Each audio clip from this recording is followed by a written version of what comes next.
Hi guys, let us discuss one important topic in organic chemistry, that is called retrosynthesis of organic compounds. So what is retrosynthesis? Retrosynthesis is a strategic method for any synthesis. Here we are talking about the organic compounds where the breakdown of a target, here the organic molecules in such a way that we can generate a simpler stable part, and that can be used to regenerate the our starting compound, that is the target.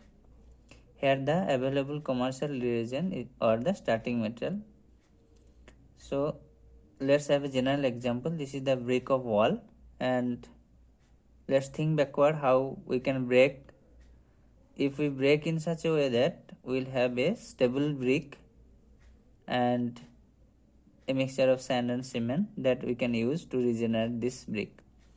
So same way we can think to construct the organic compounds relatively bigger structure, and this approach called the retrosynthetic analysis, where we can present it by the symbol, this is the double line arrow. Now we have to understand some important terms. Like an engineer, we need to have some concept or idea here. So like the TM called target molecules that we are going to make, FGI the functional group interconversion, that means a step which convert one functional group to others. Disconnection, the term, that is the imaginary bond breaking, means that can be construct again. Synthon, this is a charged fragment after disconnection. This is an idealized species. The short term AC, the synthetic equivalent, this is a real and stable molecule. And IP, that is called inverting polarity, or in German it is called Ampulang. Now we will see this term how relates.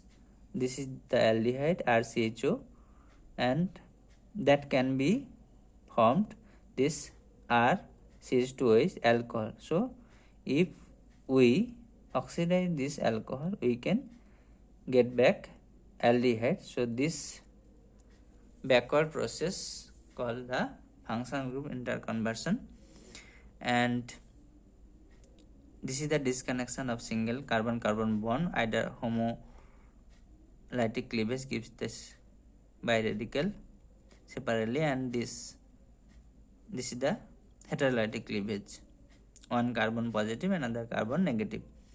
This is the another process of this disconnection to single bond here, that can again form by the cycloaddition of this diene and dienophile. Now other this charge species called the synthon, like here R plus, Air plus, ACO plus, and if those are connected with the other is negative part, then a real molecule is formed, like RS, ARN2, X,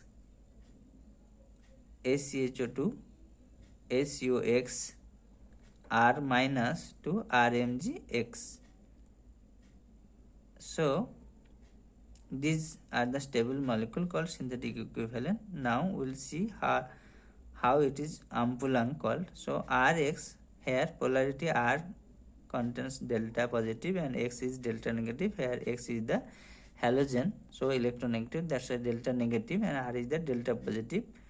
If we make insert the magnesium inside, then polarity gets reversed. Now R is because of electropositive magnesium, so now R having the delta minus, and MgX, the Mg have delta plus, that's why it is R minus equivalent. So this is the R minus synthon, that's why here polarity is reversed. That process is called the Ampulang, or inverting the polarity. So delta positive to delta negative. So hi guys, we will discuss more on details on these topics when we will disconnect and reconnect our fragment. Thank you.